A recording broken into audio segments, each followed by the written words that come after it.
If Israel wants to be an independent nation, let it be an independent nation. In a continuation of the Democratic Party's weird new tactic of trying to assign Benjamin Netanyahu all the blame for the PR crisis caused by Israel's genocidal atrocities in Gaza, Senate Majority Leader Chuck Schumer denounced the Israeli Prime Minister on Thursday and called for new elections in Israel. As a lifelong supporter of Israel, it has become clear to me the Netanyahu coalition no longer fits the needs of Israel after October 7th.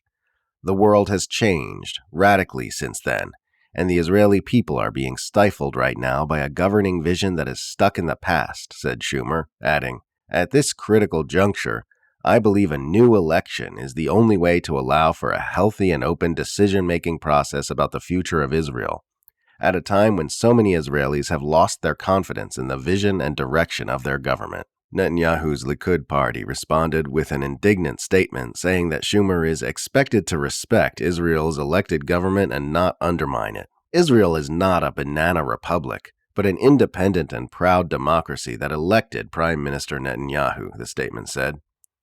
Regardless of our political opinion, we strongly oppose any external political intervention in Israel's internal affairs.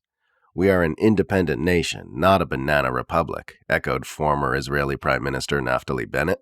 With the threat of terrorism on its way to the West, it would be best if the international community would assist Israel in its just war, thereby also protecting their countries, Bennett added, an assertion that is ridiculous in multiple ways. There's no basis for the claim that the threat of terrorism is growing in the West. There is no basis for the claim that Israel's genocide in Gaza is a just war, and there is no basis for the suggestion that helping Israel kill Palestinians makes the Western world safer in any way. The Israeli right wing's repeated use of the term banana republic is both pointed and revealing. The term was coined in 1904 by O. Henry to describe the Central American states which U.S. imperialists ruled with an iron fist in order to exploit their people's labor at robbery prices for the immensely profitable export of tropical fruit. The insinuation being that it's fine when the U.S. dictates the governmental affairs of the brown-skinned people south of its own border, but it's unacceptable for the U.S. to do this to Israel.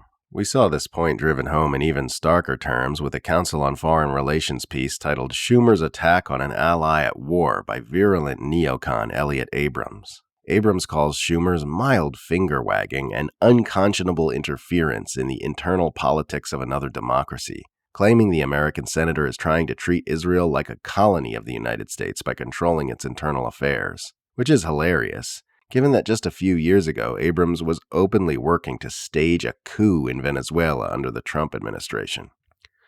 More to the point, though, we should probably pay attention to this absurd claim that Israel is an independent nation. Calling Israel an independent nation is like calling a fetus in the womb an independent person. It's like looking at a man in a hospital bed whose body is full of tubes and medical devices, who needs to be manually repositioned every 2 hours to prevent him from getting pressure sores, and calling him independent.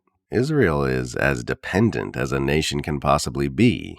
It literally cannot exist without the direct military backing of the most powerful empire of all time, namely the United States and its globe-spanning network of allies and assets.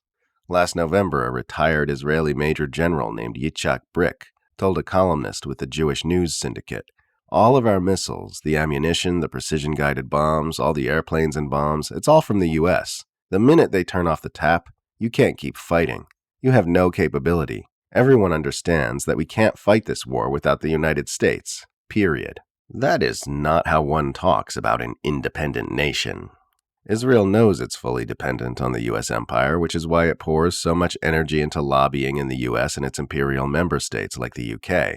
Israel cannot exist without non-stop violence, and it cannot sustain that non-stop violence without the backing of the U.S. imperial war machine. The reason Israel cannot exist without non-stop violence is because it is an artificial nation that was simply dropped on top of a pre-existing civilization whose inhabitants and neighbors had a deeply rooted way of living which was massively disrupted by the sudden imposition of a newly created ethno-state ruled by people who'd never lived there before.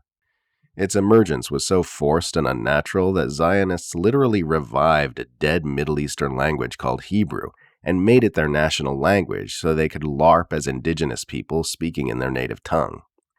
Because this alien synthetic ethnostate was abruptly forced upon an ancient pre-existing civilization with no regard for the humanity of the people living there, ever since this occurred, the region's indigenous populations have been rejecting it like a body rejecting an ill-matched organ. The only way for the State of Israel to remain the State of Israel is therefore to exist in a continuous state of war, like a house that can only remain standing if it's got a giant team of construction workers toiling in perpetuity to stop it from falling over. But if Israeli right-wingers want to pretend none of this is happening, that's fine. Let Israel be an independent nation if that's what they want. Stop sending it arms. Stop being its ally. Stop bombing Yemen, Iraq, and Syria in facilitation of its current military onslaught. Stop providing it with intelligence, training, and logistics support. Stop operating in tandem with its military and intelligence services in the region. Stop allowing its lobbyists and influence campaigns to operate in the United States. And stop providing its atrocities with diplomatic cover and mass media narrative spin. See how long Israel can stand independently if that occurs. Of course, it won't happen. The managers of the U.S. empire know their agendas of global hegemony benefit greatly from having a fully dependent and intimate ally in a region as geostrategically crucial as the Middle East, which is why they allow the Israel lobby to continue to exist, and Israel knows it isn't actually independent in any meaningful sense of the word. But the fact that the U.S. and Israel are so inextricable shows what a joke it is to pretend that this is a normal nation, independently going about its own affairs like any other.